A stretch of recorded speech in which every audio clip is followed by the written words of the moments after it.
Nous sommes le mercredi 2 juin 2021. Nous fêtons Saint Marcellin et Pierre, martyrs à Rome. Bonjour à toutes et à tous, merci de nous rejoindre sur Catholic TV Gabon pour notre nouvelle édition d'information. Tout de suite, les titres. Magistère universel, audience générale du Saint-Père dans la cour Saint-Damas du palais apostolique. Toujours dans l'Église universelle, le pape réforme le code de droit canonique en matière de sanctions dans l'Église. Et au Gabon, Monseigneur Jean-Baptiste Kibaba poursuit son cycle d'administration du sacrement de la confirmation dans l'archidiocèse de Libreville.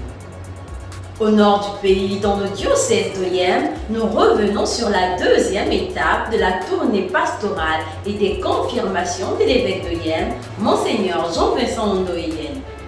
C'était tout pour les titres, leur analyse dans quelques instants.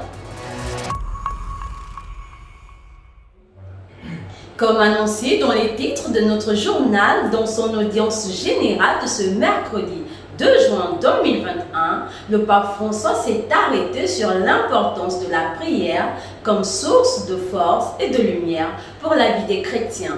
Le pape illustre ses propos en présentant la prière de Jésus en faveur de ses amis comme l'expression vraie de son amour pour eux. Nous écoutons le Saint-Père. Le sommet le plus élevé de cette attente patiente est la toile d'amour que Jésus tisse autour de Pierre. Lors de la dernière scène, il lui dit « Simon, Simon, voici » le mot que nous avons entendu au début de cette audience. « Simon, Simon, voici que Satan vous a réclamé pour vous cribler comme le froment. Mais moi, j'ai prié pour toi afin que ta foi ne défaille pas. Toi donc, quand tu seras revenu, affermis tes frères. » Il est impressionnant de savoir qu'au moment de la faiblesse, à ce moment-là, l'amour de Jésus ne cesse pas. Père, j'ai péché. Est-ce que l'amour de Jésus est toujours là? Oui. Jésus continue de prier pour moi? Eh bien oui. Mais si j'ai fait des choses terribles, et si j'ai péché, Jésus continue? Oui. L'amour de Jésus et la prière de Jésus pour chacun d'entre nous ne cesse jamais. Toujours à Rome et dans un autre registre, le pape réforme le code de droit canonique en matière de sanctions dans l'Église. C'était ce mardi 1er juin 2021, date à laquelle a été publiée la Constitution apostolique Pacite Gregam Dei, qui apporte des modifications au livre 6 du Code de droit canonique à propos des sanctions pénales dans l'Église. Des changements significatifs dans le contexte actuel marqué depuis quelques années par les abus sexuels sur mineurs. Avec nos confrères de la télévision catholique KTO, le père Ludovic Danto, doyen de la faculté de droit canonique à l'Institut catholique de Paris, nous donne un bref aperçu des différentes implications de cette avancée du droit aujourd'hui. Alors le canon 1398 répond à un des scandales que nous avons connus sur ces 30 dernières années, qui est celui des abus sur mineurs. Alors il faut bien comprendre que jusqu'à présent, les abus sexuels des prêtres étaient vus en relation avec leur célibat sacerdotal. Pourquoi est-ce qu'on punissait un prêtre qui commettait des fautes d'ordre sexuel? C'est parce qu'il allait à l'encontre de son célibat. Or pour l'Église, le célibat c'est un bien public de l'Église, puisque les prêtres, par leur célibat, annoncent quelque chose du message du Christ. Or, il est apparu petit à petit que, bien évidemment, notamment vis-à-vis des délits contre les mineurs, il ne s'agit pas simplement de préserver le célibat du prêtre, mais aussi de préserver la personne du mineur. Et en réalité, ici, la réforme est intéressante puisqu'elle conserve le canon concernant la protection du célibat des prêtres. Si un prêtre est en concubinage notoire, alors il peut être poursuivi par son évêque. On protège ici d'abord le célibat, mais on a extrait les abus sur mineurs de la protection du célibat pour les mettre dans une autre catégorie, et cette catégorie c'est la protection de la personne humaine et du respect dû à la personne, c'est-à-dire du côté des homicides, des avortements et de tout ce qui est une atteinte directe à la personne humaine. Donc là c'est très intéressant parce que désormais les abus sur mineurs ne sont pas d'abord vus comme nous devons protéger le célibat, mais vu comme nous devons protéger les plus faibles, que sont les petits qui ne sont pas encore majeurs. Donc ça, c'est une révolution juridique et culturelle. Et puis, vous avez le deuxième élément, c'est que jusqu'à présent, le code de droit canonique ne poursuivait que les clercs, diacres, prêtres, évêques, et en général les prêtres. On a longtemps mis de côté les évêques et les diacres, la question est moins importante. Or, vous le savez bien que depuis le Concile Vatican II, on a promu la place des laïcs dans l'Église. Or, aujourd'hui, nous connaissons tous des laïcs qui occupent des offices ecclésiastiques, tel directeur d'école, tel délégué épiscopal qui est un laïc. Or, ces personnes-là, je dirais, quoique laïques, peuvent aussi agresser des enfants dans leur cadre de l'office ecclésiastique qu'elles ont reçu. Ce qui fait que la grande nouveauté, c'est que les agressions sur mineurs ne sont plus référées qu'aux seuls clercs, mais désormais, si vous êtes clerc, si vous êtes frère ou sœur, ou c'est-à-dire consacré, ou si vous êtes un laïc qui a une mission d'église, si vous abusez d'un mineur, eh bien vous serez poursuivi, vous serez potentiellement poursuivi par la justice ecclésiale. Donc là, c'est une véritable révolution juridique. Désormais, l'abus sur mineur, ce n'est plus simplement que les clercs, mais c'est en fait toute personne qui assume une charge au sein de l'Église, et je crois que c'est un grand progrès. Dans l'actualité locale maintenant, Monseigneur Jean-Patrick Kibaba poursuit son cycle d'administration du sacrement de la confirmation dans l'archidiocèse de Libreville.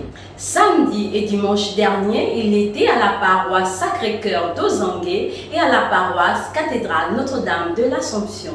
Ce samedi 5 juin 2021, le père archevêque sera l'hôte des paroissiens de la quasi-paroisse Saint-Pierre-aux-Liens, dont l'aumônerie s'occupe des détenus de la prison centrale de Libreville. Monseigneur l'archevêque y va administrer le sacrement de confirmation à nos frères détenus qui vont ainsi vivre avec joie l'annonce de l'espérance en Jésus-Christ en recevant l'Esprit Saint. À la suite de cette étape, dimanche prochain, dimanche de la solennité du Saint-Sacrement, Monseigneur Jean-Patrick Kibaba sera l'hôte des paroissiens de Cœur Immaculé de Marie, Notre-Dame des Apôtres et de Saint Jean-Baptiste. Confions au Seigneur tous les déplacements du Père archevêque. Dans le même registre, Monseigneur Jean-Vincent Ondoyen, évêque d'Oyem, poursuit sa tournée pastorale par l'administration du sacrement de la confirmation aux catéchumènes de la paroisse Sacré-Cœur de Jésus de Sam. Cette tournée pastorale s'est poursuivie du côté de la communauté Saint-Raphaël de Douala, à 20 km du district de Sam. L'évêque s'est entretenu avec les différents représentants des 4 secteurs de la contrée et a pu aborder avec eux les questions liées à leur vie pastorale. Il faut dire que la visite pastorale d'un évêque dans les différents lieux de sa circonscription ecclésiastique est toujours un moment d'action de grâce pour les populations qui y voient la visite du Christ en personne. C'est donc toujours un moment de grande joie. Nous terminons notre journal avec l'intention de prière du pape en ce mois de juin qui nous interpelle sur la beauté du mariage religieux. Regardons.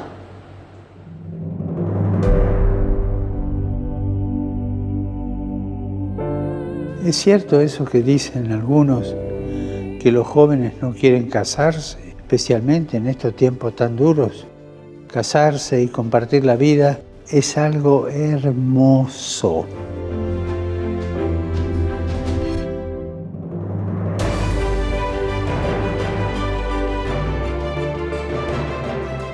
Es un viaje comprometido, a veces difícil, a veces complicado, pero vale la pena animarse.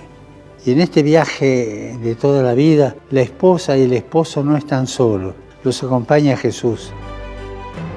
El matrimonio no es solo un acto social, es una vocación que nace del corazón.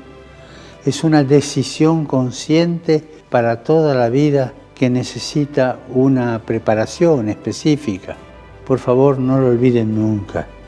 Dios tiene un sueño para nosotros, el amor. Y nos pide que lo hagamos nuestro. Hagamos nuestro el amor, que que es el sueño de Dios. Y recemos por los jóvenes que se preparan para el matrimonio con el apoyo de una comunidad cristiana, para que crezcan en el amor, que crezcan en el amor con generosidad, fidelidad y paciencia, porque para amar hace falta mucha paciencia, pero vale la pena, ¿eh?